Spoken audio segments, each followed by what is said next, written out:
Hey, on today's episode of Rogue Creators, we have Ava Ellis with us today. Why are you here, Ava? I'm so excited to be here. We're talking about Gen Z and how they are changing the marketing game with your resident Gen Zer. Hair flip and all. So if you're a brand, this is very important for you to watch, so make sure you jump in right now. 3, 2, 1, 0.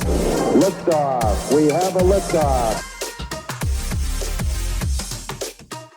Welcome back to Rogue Creators, presented by Go RogueX. My name is Brian Fitton. And I'm Lauren Lewis. And this is the podcast dedicated to marketers and creators who are wanting to serve first and stand out from the crowd. Make sure that you subscribe every single week, YouTube, as well as Spotify, Apple Podcasts, to get all of the tools and resources you need to be the go-to name in your industry. Let's go.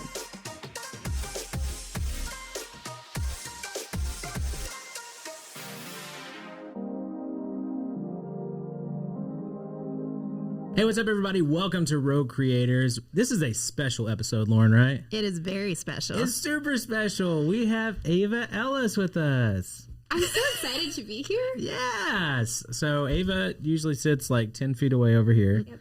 But now you're in the studio. And you have your own podcast, too. Tell us about your podcast real quick. I have a podcast called Doula Unfiltered because I am a birth doula and childbirth educator. I host it with another local doula. Yeah. And we actually started it as a resource that we didn't have when we became doulas, with lots of info for new doulas, stuff like how to write contracts that nobody ever tells you. True. And it's been super exciting because we've gotten so much good feedback already. We haven't really promoted it a lot, and we're getting tons of downloads, which is crazy. That's like fantastic. Best case scenario. Absolutely. With the podcast. Absolutely. Yeah. That's awesome. Well, we're going to learn more about Ava and why she's on the podcast. Why is she on the podcast today? We're going to be talking about how content marketing is going to be shaped by Gen Z. Are you Gen Z? I am. All right. Well, good. I'm glad you're here. So we're gonna And talk just about that. a little info, Ava just isn't just a random doula we grabbed off the street. Ava is my assistant, and she's also our content coordinator for our podcast. She does awesome stuff to help make our podcast the best it can be. So a lot of the content that we talk about, the prep that we're doing, you actually being able to see information about our podcast is all because of Ava. It's true. Aw. She makes it happen. Thanks, guys. Yeah. Well, we are going to jump into that topic here in just a second. But before we do, we like to start off with something fun. And what is that? We like to start off every episode with what are you obsessed with this week? So starting with our special guest, Ava, what are you obsessed with this week? Okay. I told Brian, it was like, you're not going to be ready for this. No, I forgot about this. I am obsessed with something called the June Cup. What is the June Cup?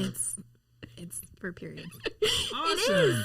Now we got a doula on the podcast. We're mixing it up today. So I really was thinking about what I'm obsessed with. And it's this menstrual cup brand that is amazing, but they're great because when the pandemic hit last year, they decided that they really wanted to make a push to make period products accessible. Mm-hmm. So they normally sell for $29, and they're selling them at cost, and they have been for a year now. Wow. That's awesome. It's awesome.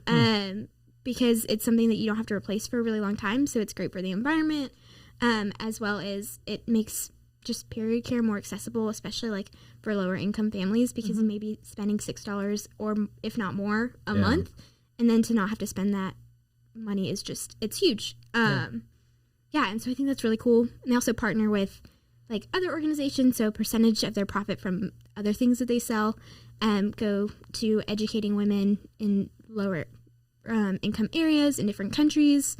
It's just really cool what they're doing. Yeah.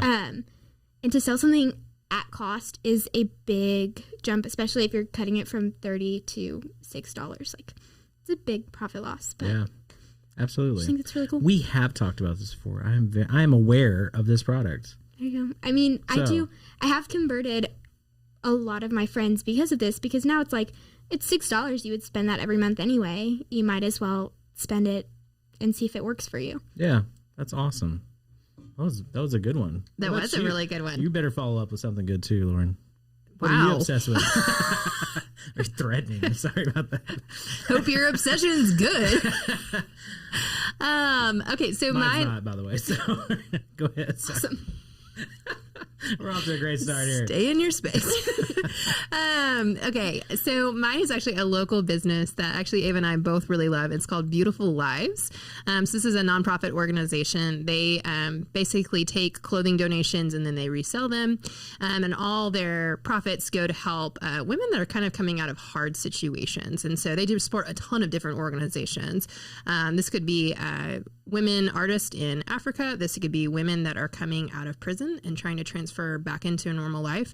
It's really, really cool. But the store itself is doing amazing things as well. I'm just making I guess fashionable clothes kind of affordable to a lot of women. And they just do a great job of making it kind of feel like a high-end store, but it's resale clothes. They're also really stepping up their game with social selling. Yeah. So they do live drops for their locations every day. And so they'll give you previews of what's coming up and that they'll do, hey, we're doing a live drop at 6:00. Don't miss out. And you can easily shop online or have things shipped to you or just pick it up at the store. They've just made it really easy to shop there. And I've gotten a ton of clothes that are like designer clothes for like $5. Yeah, which is awesome. And so I really love this store. It's really great. And I love that when I do, I've donated a ton of stuff there. I've bought a lot of stuff there, and I love that it's going to a great cause. Yeah, absolutely. They're right down the street. They are. They're almost walking distance from our office. Yeah, that's pretty awesome. We'll do a shout out to them because they are doing some awesome things. Yeah, so. yes. All right. My obsession this week. All right, here we go. So obviously I have, 3 preschooler kids, kindergarten. I guess one starting first grade this year. Man, getting old. Mm-hmm. Anyway, they love Bluey. Bluey's a TV show that I think is super cute. It is one of those. It's like cute. It is. Thank you, Ava. It's not an annoying. It's not. Show. No. And so it's basically an Australian show, but they have it's the dog family, and so they do a great job. Like the dad is a stay-at-home dad, and so he has this. He just plays with the kids, and as weird as it is, it's kind of like as a dad myself, it's like, oh, these are kind of some things that I should be doing with my kids. Like they're around the same age, and so it's really cute, but it's also like they do a great job of like interacting with the family, and it's kind of up to date. So they talk about like tablet time and phones and parents being on their phones too much or whatever that looks like, and how we need to, how the kids view us as well. Like it's really cool. The kids love it. It's super cute. And Disney Plus, I think, is what and they have great accents. And now, good grief, Jane, our littlest one, she's about to be 5, but she's like, Daddy, I'm going downstairs. Like she has this accent now, and she's like, I was over there the other day, and I was like, Jane, it's hilarious. Yeah, so I can 100% see that happening. Yeah, I feel like I can hear Jane in my ear right now. Yeah, yep. Daddy. So anyway, it's super cute, and Disney Plus. That's awesome. Are you gonna spend an entire day keeping up a balloon? No. No, I will say this. I mean, my kids do have some unrealistic expectations. And also when I have to leave for work, they're like, want you to go, Daddy? Which is super, super sweet. But yeah, again, I'm like, I'm not going to stay frozen either. They're like, you're frozen. And you like freeze for like 5 minutes and they put makeup all over him and they do. I'm like, yeah, I can't do that, kids. Sorry. But it is super cute. Anyway. Yeah. Yeah. But that's a hard transition. Yeah. To why Ava is on our show today. Woo woo. Yeah, this is great. And I will tell you, so just to kind of tee up this conversation, I remember when, especially being in the corporate world, when we started going through kind of trainings of like millennials coming into the workforce. And I remember that being a big deal for the older generation of like, they're interacting differently. Like they are investing in, products that they want to know are taking care of the environment or doing things, efficiently, whatever it was. It's like all of a sudden our mindset was shifting, especially in the workforce. And so it was a big deal for marketing and for sales and all of that. And I remember some of the pushback and then me realizing like I'm a millennial. And so kind of coming into that workforce and like I need to be able to teach and train and be able to employ millennials and how do we think about this? And everybody's obviously different, but this is a great topic when it comes to sales and stuff. And now with Gen Z and social media and digital marketing, those are the next consumers that are coming up as well. So if you're a company, you need to be aware of how they are thinking and what their buying process looks like and how they're interacting with each other online and through social media. So this is good. I'm excited about this. Me too. Yeah. I think I've heard a lot of maybe older generations being like, oh, all young generations go through the same patterns and the same things. And there can be some of that. But I think when you're really looking at marketing and you're trying to kind of really know your audience or know who you're hiring, whatever that might be, it's really important to understand there are things that will distinguish literally because of how technology has changed. That's going to be one of the biggest ones that is going to be very different from other generations. And so to completely ignore that, you're missing a huge part of your audience. Yeah, absolutely. Yeah. Absolutely. So that's why we kind of want to dig into this. So we've looked at this, and Ava did a great job of kind of prepping for this from an Oxford economics article. That was done in conjunction with Snapchat. Nice. Which I think is hilarious. Interesting. But it's also probably a great way to get information from my generation. Through Snapchat. Absolutely. So I'm going to read just a couple of these of just some key report findings that they had. So Gen Z will become a dominant force in the workplace, with the numbers in work across 6 markets tripling to 87 million by 2030. They will become an engine of consumer spending, with projections that will support 3.1 trillion of spending in these markets in 2030. Technology and COVID-19 are set to transform skills demands, with the majority of jobs to require advanced digital skills. And a greater emphasis will be put on skills such as flexibility, curiosity, creativity, critical thinking, and problem solving, which will play to the natural strengths of Gen Z. So already you can see that if you're ignoring this, you shouldn't be, because there's change that's coming. You can't ignore it. And to understand also for these people coming up, the digital skills that they're also going to be bringing, or should hopefully know. So. Yeah, well, no, and just to hit on that, they're starting coding classes a lot younger, and also with even, empowering females in that space too, like girls coding classes, which I really appreciate. I think that has actually been great. Literally, I had one of our clients looking for a web developer. It's like, hey, do you know of anybody? And is that funny thing. I'm like, I know of some people who are kind of starting this process, but that's going to be a huge demand coming up. So for real. Yeah. So, Ava, tell us just a little bit about this, about just even Gen Z. So what Lauren went through, obviously the transition with, Gen Z coming up as buyers, but also as in the workforce. What does that look like? What is your opinion on that as a Gen Zer, I don't know. It's going to be a really big transition, which I think like we said, every generation says that. We talk about this in the office all the time. I remember going into school in 1st and 2nd grade and using tools like Google Classroom off the bat. So I never experienced, I'm that part of that first generation that's never experienced life without technology. And so when classes shifted online for COVID-19, that wasn't really a huge shift for a lot of my peers. And I know Gen Z kind of extends to, I think, the graduating class of 2021, maybe 2022. But for a lot of those high schoolers, they were like, this is just, if we're sick, we zoom into class. This isn't new. This is just, we also don't get to see our friends. And so I think a lot of what the big shift is going to be is seeing technology and working remotely spike a ton, because we know that's all we really know is already being online all the time, which is great for some things and sucks for other things.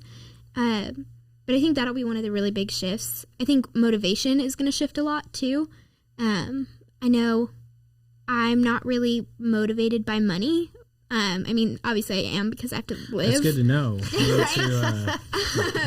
Things I shouldn't admit to my bosses. But I'm a lot more driven by purpose. And I think that's a huge change that you'll see, just because I'm very cause driven, and I feel like, okay, I can invest in this work if I can see how this is going to benefit, even if it's just benefiting my team. I'm much more willing and excited to do projects where I'm like, oh, I know that this is going to help Lauren in the long run. But then it usually does. Yeah. So, and true. On a larger scale, I know that one of our company values is being able to one day donate a lot of money to organizations that we support. And it helps me a lot to be like, all right, I'm not just doing this for us to get clients or to to up Instagram engagement. I'm doing this because we're going to give back to our community, and we do in ways of like mentioning and shouting out local organizations and businesses and shopping and eating local as a business. All of those things. I think that like purpose-driven mindset is going to be a big change. Yeah, I love that. I love that because as a brand, I mean, that was great, Ava. I think that's one of those things is if you're a brand, you need to pay attention to that because the way your social media marketing efforts are going, even your core values as a company, like don't fake this. But obviously, if you have a product that appeals to Gen Z, you need to make sure that you are doing it with purpose, like showing, hey, we talked about it on a recent episode with Instagram about how to create content that really does show who you are and why you do what you do, why you exist. And those are great opportunities to talk about that purpose to help connect with a Gen Z audience. Yeah. So we're going to look at maybe 5 features of Gen Z. We'll just say that. Of things that are attracting them to companies or how they're going to be pushing brands to change the market. And so we kind of hit on it at one of the first ones, which was according to a study by the National Retail Federation and IBM, 50% or 55% of Gen Z choose brands that are eco-friendly and social responsible. And so we've seen this a huge push. A lot of studies have come out in the last couple years for brands that you can no longer just assume that your customers are going to be buying products and not looking into the labels. It's just 100%. Yeah. I mean, there's a lot more information out there, a lot more brands being active, a lot more things to choose, and they're just being a lot more conscious about what they are choosing. And so if you're not one of those things, they're not going to be picking your product. Yeah. Well, and going even a step further, just because the FDA approves it, just because there's that doesn't matter anymore. Just because that stamp of approval, or even the organic, that doesn't matter. It's either. organic, but is it ethically sourced? Yes. Right. Yeah, exactly. Everything that's kind of feel like has been established in the past 2 decades or, by millennials of getting back to eating organic or investing in products that, don't have preservatives or anything like that. And I feel like my generation is bet. Let's take it a step further. You said what? I said bet. Yeah, that's a word that you need to know. All of us old people out there. Right. Freaking bet. Come on now. I mean, I feel... I'm not making I you kind feel of feel bad. old using bet because that one's kind of outdated. That is awesome. Yeah. So, I mean, really, looking at your brand of how you're using your services. I mean, even if you have a product, but a service, it's also the same of how you're doing business. Ava mentioned giving back and everything. That's going to be super important as well as the CEOs. A lot of them have been kind of in a shadow and they're now having to come out. And how is your leadership style affecting the people that they serve, and how is it affecting those consumers? And so it's really going to be important, and it's important to the workforce that's coming up. So the second one is seeking out meaningful interactions. So tell us a little bit, when you were researching this, what does that mean? Totally. I mean, part of it is just that authentic voice that I really look for with brands, as well as that kind of purpose-driven organizations. But I think a lot of that, too, is just, I think a great example is Domino's has a new ordering system if you order online. And so it's not just you go in and you pick your pizza and your toppings and you pay. Now they have artificial intelligence on their website that asks you questions, and the first question that it asks you is, how much do you love pizza? And has has 3 phrases. Mm-hmm. And I think the last one is I've never had pizza before, and then it in parentheses is WTF. Just pushing it to the edge of interaction and engagement. I think is awesome, because I know I feel so stupid saying it, but I feel more inclined to order pizza from Domino's if I get to walk through that experience. I think that's super fun. And I think that's something that I know if I said that to my parents, they'd be like, but I just want to call the store and order a pizza. I'm okay, but... And you can still do that. Yes, you totally can still do that. I'm but how much more fun is it to be able to answer those questions. To go through and answer very deep, meaningful pizza questions. Yes. Right? Well, I'll say this. I mean, they hooked, I think, the millennial generation with the tracker, right? Having the tracker on the app, or having an app, and then all of a sudden it's like, oh, I can see my pizza's in the oven. Now it's getting quality check. Now it's out for delivery. Like, that was a big deal to us, because you just kind of, back in the day, you're like, I don't know, is Pizza Hut, are they making it? Or where are they? I don't, Are they stuck in traffic? Yeah, exactly. So it's kind of like getting to know their company. They saw a problem, they went after it to fix it. And but hitting it on another level too, of being able to say, like, hey, engage with us. And even having WTF on their website, that's awesome. I mean, it is what it is, but it is one of those things of, like, they are pushing that. They are being a little more creative. They will probably get some pushback from that, but they've obviously connected with another generation, so that's pretty cool. Yeah, and I mean, I think that's just, I can't remember what the word Lauren used in the question was, but... What was the word? Seeking out meaningful interactions. Yes, thank you. Meaningful.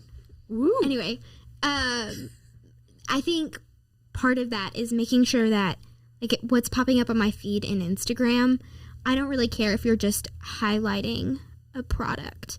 A brand I think does this really well is Aldi. Is they do highlight their products, but I send Lauren stuff from Aldi stories all the time, because they're not just being like, hey, we have a new brand of spaghetti in. They are saying, like, which kind of curly noodles do you prefer? And it has both of their products, but it gives you the opportunity to, like, click in a poll and click through and see kind of their products highlighted in a way that's interactive and engaging, but just makes me more inclined to be like, oh, hey, this was really fun. I am going to go shop at Aldi over Walmart this week. Yeah. Because I want to try the new curly noodles or whatever it is. What kind of curly noodle do you like? Or like Valentine's Day. They did a whole thing that was like, what kind of Valentine's persona are you? Dang, Aldi. Their Instagram game is strong. It is really strong. Nice. Which you wouldn't really expect from Aldi. But I think that's super important is engaging in those kind of different ways. That's not just, here's my product and I want you to buy it, but saying, like, here's why you should buy it, or here's your options. Here's why you might pick this one over this one, and being upfront about that. That's something that I love when brands do. Up to, like, when I got a new car recently, and that was something that Subaru highlighted. They were like, frankly, this Forester and the Outback are super similar. Here's what you're going to get with this one, and here's what you're going to miss out on. And here's what you're going to get with this one, and here's what you're going to miss out on. And it helped me make my decision without me feeling like, oh, they just want me to buy the more expensive car. Yeah. Which, I mean, that's a large scale example, but even that, being able to kind of say, hey, here's a flaw in our product where we have two different products that look the same, and everybody talks about that, and everybody knows that, and everybody gets them confused, like, oh, but here are the actual differences, and this is why you should buy one or the other. I think that's great. I think you're seeing a lot more brands that are taking kind of that idea and running with it. I love the brands that are now battling one another in humorous ways. Yes. I mean, think about the chicken sandwich battles that have been going on, and they're acknowledging some of their faults. And it's really interesting that they would be willing to do that. But then it also caused people to not just go to one store, but both, because they wanted to be a part of that experience and actually, like, well, which chicken sandwich is better? Yeah. People still talk about that. Somebody mentioned that the other day, like, oh yeah, this, Popeye is still better than Chick-fil-A. And it's like, it's so weird that campaign is still going on. We also, if you're listening from a different location in the United States or the world, we're in the South where there's a chicken restaurant every corner. Yes. So which chicken is better is a legit conversation that goes on all the time. I mean, legit, the chicken capital of the world, I think, is down the street. So, that's good. And I mean, talking about chicken, there's been all kinds of things that have come out about, like, how they are treated. We were literally just talking about this. Yes. Just happy chickens. You buy your eggs. Are your chickens happy? Do you have happy chickens? It goes back to the Portlandia skit where it was like, the restaurant. What is the name of the chicken? His name was Ben, and he was a happy chicken. Was he free range? I would buy those eggs. I don't know what you're talking about, but if I was at a restaurant and they were like, the eggs in your ramen are from a locally sourced farmer, The chicken's name was SpongeBob. And That's a terrible name for a chicken. I don't know. He knows. I had friends growing up that had chickens, and everyone's favorite chicken was SpongeBob. Wow. Jacob, you need to name your chicken SpongeBob. Meg, my wife, has this idea that we are going to name all of our chickens after our aunts. So we'll have like a Christine and a Kelly and a Sue-Ann and all these like hens that are named after like women in our family. I bet your aunts are flattered. I was about to say, I don't. Man, that's a path. You guys That's kind go of on. a fun thing. Like, Sue-Ann. Sue-Ann. Christine and Becky are going at it again. Man, all right, let's keep this train moving. Okay, so I feel like this next one is pretty obvious, but I feel like there's plenty of companies that are not doing this. Optimizing mobile functions. Oh, yeah. Oh goodness. If your website is not mobile friendly, I don't know what you're doing. I'll just be really brutal here. all kinds of trigger there now. It's just, I mean, this generation that is coming up, the survey by IBM found that 75% of Gen Z use a mobile device most often. And that's just, it's going to get even stronger with that. You are missing your audience, and they are literally choosing another company over you because you don't know how to do a website. Yeah, and if you think that we are not legitimately choosing another company over you because your website is not mobile optimized, which I put this in bold on the prep because we are. Like, if I am looking for somewhere to eat or somewhere to get my nails done, I will open the Google app and it gives me like the list of all of them, and I can click directly on your website from Google Maps. And if it opens it and it's like a different shape, or it doesn't have a drop down menu and I can't click and see like how much it's going to cost to get a manicure, I'm going to go, oh, well, I am going to find this information easier another place, switch back to Google Maps and click on the next one until I find the one that I want to go to. And it's probably going to take me like 2 minutes because that's how I operate now. But I know, like, for my mom, that was a huge hang up for her, where she would, like, be searching for somewhere to get her nails done and be like, well, I can't find their prices, and spend like 5 or 10 minutes looking for it. And I was like, Mom, if you can't find it, move on. Right. There's no point in spending your time trying to find it on somebody's website that is not set up to be looked at on your iPhone. Right. Yeah, this is huge for local businesses, restaurants, any kind of service. And even being able to book an appointment easily. Oh, yeah. That's the We were biggest. just talking about that. I'm like, I don't want to have to call somebody. No. Even though it might be easier to call, Yeah. I would much rather be able to pull up your website, book an appointment, even pay. I will pay you up front. Like, make that easy. And so shout out to Illume Barbershop down the street. They make it super easy, and I've stuck with them because their scheduling platform is really easy. I can see when my barber's available. I can even tip ahead of time on there too. Pay for I walk in. It's done. They send a text on my phone. Like, there's all kinds of ease of use, and then they send reminders as well. But dealing with other service providers, like, I pull up your website, there's nothing on there. I'm like, man, I gotta have a phone call to click and call. Like, it's just, we talk about this all the time. Remove the barriers for people to do business with you. People are trying to give you money. Right. Make it easy for them to do that. Yeah. So that's good, Ava. That's good. That's absolutely fantastic. Okay, so we have a list of how Gen Z differs in use of social platforms, which we've already discussed a little bit because there's one on here that I'm just really interested in. Well, I also, before you say this, I copy and pasted this from the website. I think it says it on there, but I love how they phrased this. I think it is so accurate for me and other Gen Zers. Okay. So Nice. Let's go for hear it. Okay, Big so build-up their list is they showcase their aspirational selves on Instagram, share real life moments on Snapchat, get the news on Twitter, and glean information from Facebook. So elaborate with us, Ava. Okay. Start with Instagram. Okay. Aspirational. So as we talked about, I don't actually post to my personal grid on Instagram very often. Truly, like, maybe once every 3 months.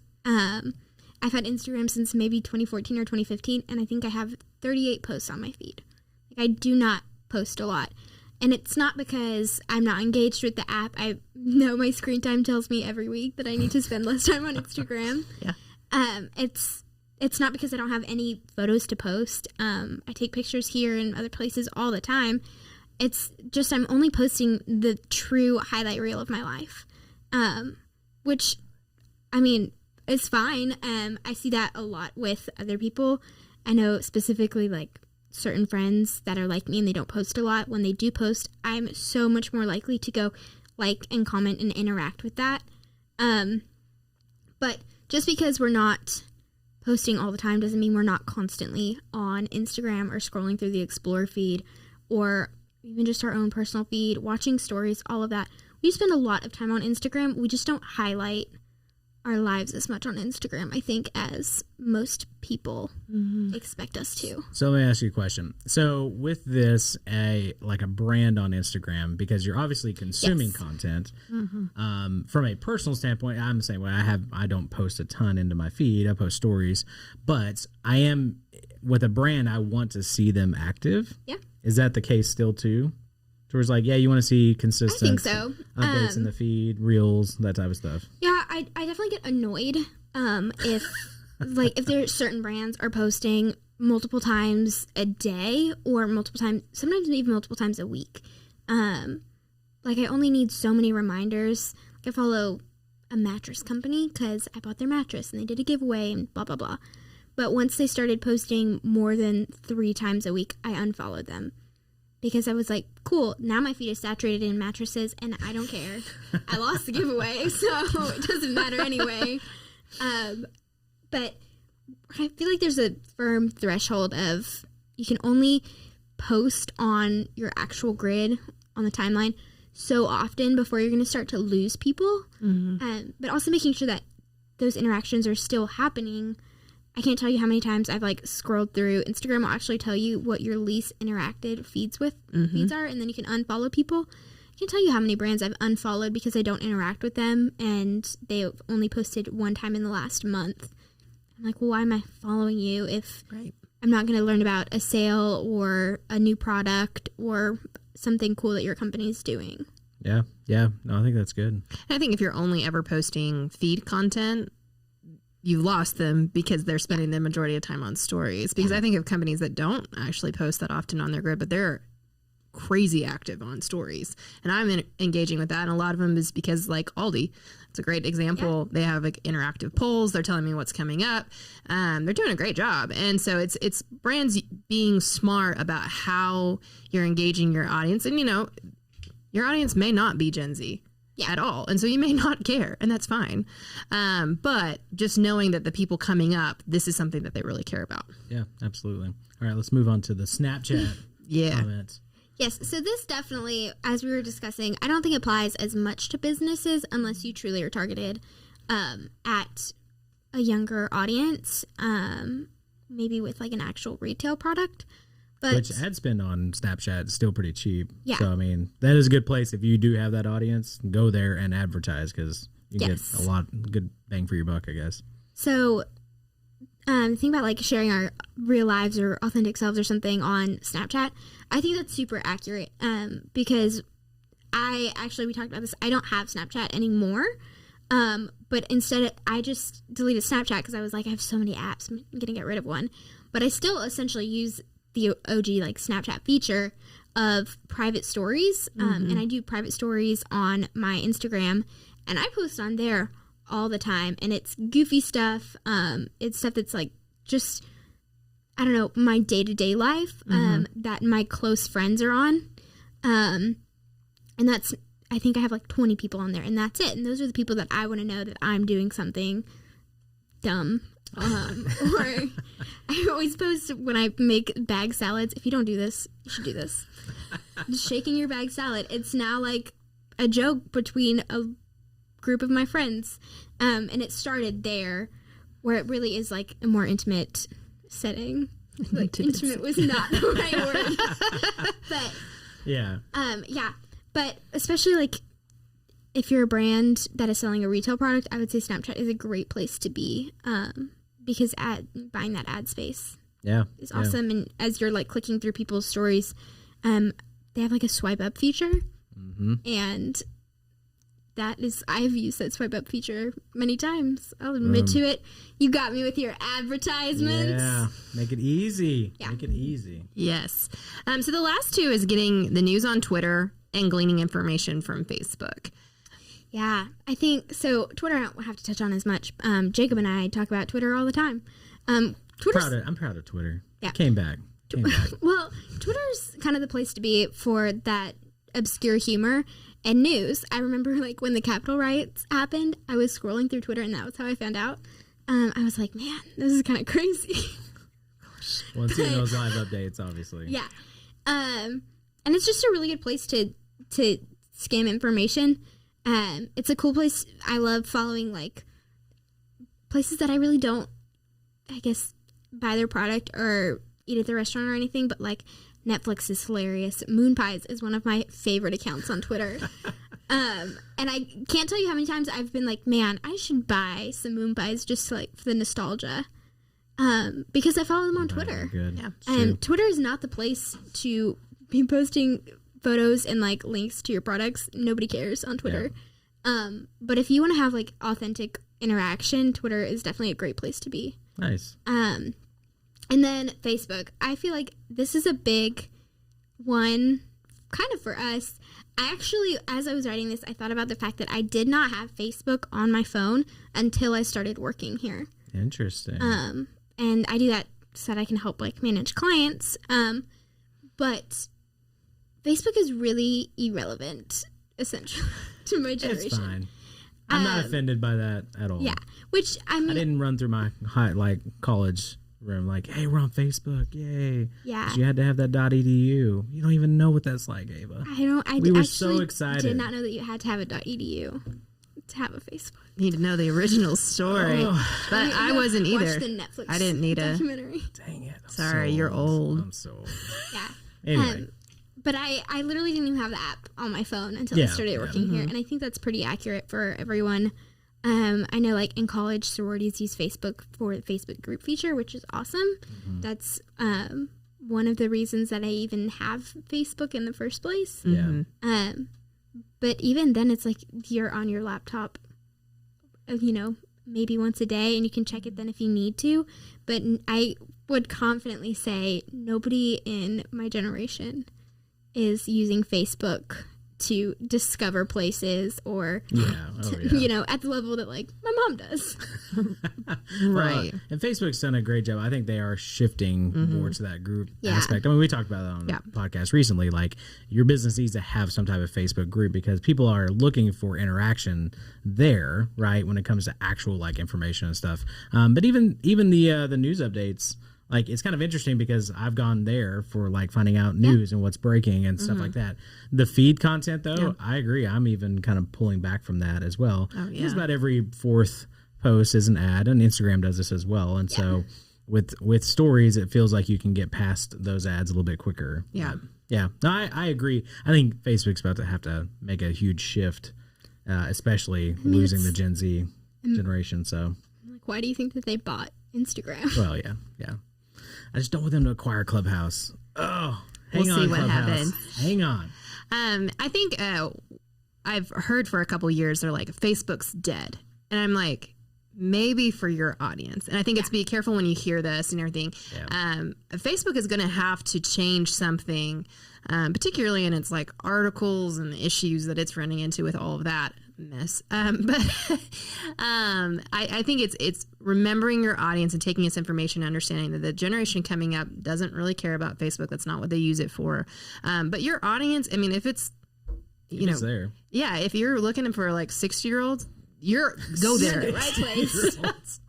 I'm just saying. Selling some like AARP commercials, like you're put in the it on right place. Facebook. You're in the right place. That's hilarious. So yeah, just take that with a grain of salt for sure. For the record, our parents ruined it. Okay, I love you, Mom and Dad, but they ruined Facebook for us. Like that was a generational. Like just imagine. This, okay. We haven't even talked about TikTok, but imagine TikTok, and you're like, hey, this is where my friends hang out. And then your mom and dad start getting on there like they're doing dances and then all of a sudden all you see are mom and dads dancing on TikTok. Yeah. That would be the worst. TikTok is borderline there. It's kind of my mom got TikTok and I was like, well, time to go. No. No, I think you're spot on, but yeah. Okay, so the last one that we're going to talk about is, I think, more a battle between generations, to be very honest with you. But was that they found from the study that Gen Z doesn't have a short attention span. They just have a strong filter. Lauren, there was so much spite in your voice. It's also coming from the fact that millennials went through the same thing. Yeah. And is that millennial they don't have any attention span. They're such lazy bums. Them with their stupid avocado toast. Hipsters, their avocado toast. Avocado toast is delicious, by the way. It's one of my favorite things. That's hilarious. So Breaking news: avocado toast is good. You heard it here, folks. Just 10 years ago. Anyways, so tell us a little bit about what this research presented and how you feel about that. Yes. So this is, I mean, I'm not saying that we don't have a short attention span, but I do think the way that this study framed it was very interesting. And I think it's super accurate. I watch long form content all the time. The other day, Con Quesos, another local restaurant, came out with a video that another local production company made, which I thought was awesome. It was great, yeah. Super well made. It was like 14 minutes long, and I watched the whole thing. Never in my life have I eaten at Con Quesos. But now you know, Omar. But now I know, and I think that I was like, oh man, I should take like the kid that I nanny there for dinner. I thought that was such a fun thing to hear more about his story. But I think where the like 8-second thing comes in is like, yes, I think the 8-second, everybody was like, they only have an attention span of 8 seconds. But I don't think that's necessarily true. I really do like the way that they frame this as filtering. I have experienced information and media overload my entire life. I'm so used to seeing 1,000 ads pop up on my Instagram feed or TikTok feed or Facebook feed that now I don't really even think anything of it. If it's something I'm interested in, I'll stop. But if it's not, I don't care. And so you have about 8 seconds to impress me. 8 seconds to tell me why I should be watching your content. And then I'm done. Yeah. Done with you. Yeah. You're out. Well, I think that goes back to like even TikTok, like you're scrolling consistently. Oh yeah. But they will and I will, and I'm Alex, my wife, like she will stop and she'll watch the same TikTok over and over and over again because it's funny. And so the attention span, if you can grab that, right? And again, you share TikToks all the time with me. It's like very educational. I don't know, they're kind of jabs at me, like, Brian, you should be doing this. But it is one of those. I was like, oh, and I'll watch it over and over again. But it is stopping the scroll. We joke about that, but it really is that because you are so used to that, and we all are kind of being conditioned to that. As a brand, make sure that you're aware that people are clicking past. You have to grab them in that quick time. 8 seconds feel even as weird as it is. That feels even longer than it should be, right? Right. Mine was only 6 seconds. So. Oh gosh. Oh, fine. R.I.P. Fine. I think when you really look at it, it's understanding the cause because I think a lot of, and I think that's what's a great point that you bring up of just, it's not necessarily like these generations, they just don't know how to pay attention. It's that they're being... I'm more selective with what I'm paying attention to. Right, because there's so much out there. Like every day, how many apps are being introduced to the market? How many new social channels are you supposedly have to pay attention to? You're being hit with ads from every space imaginable. I mean, can you imagine if we took the time to watch every ad that was presented to us? Right. That would be ridiculous. Especially when it's every fourth post. Yeah. Right. So. Right. Yeah. And so I think it's a great way to look at that.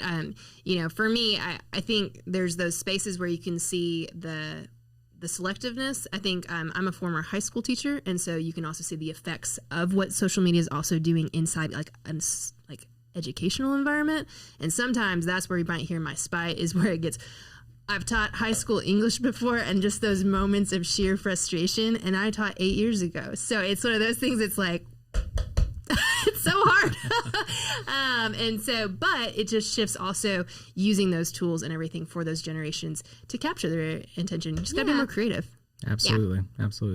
Yeah. Dude, this was so good. Thanks, Ava, for putting this together. Yeah. We've been talking about having you on the podcast for a while now. I know. Maybe I should write more show prep and then invite myself more often. That's pretty much what happened. So this is great. Make sure.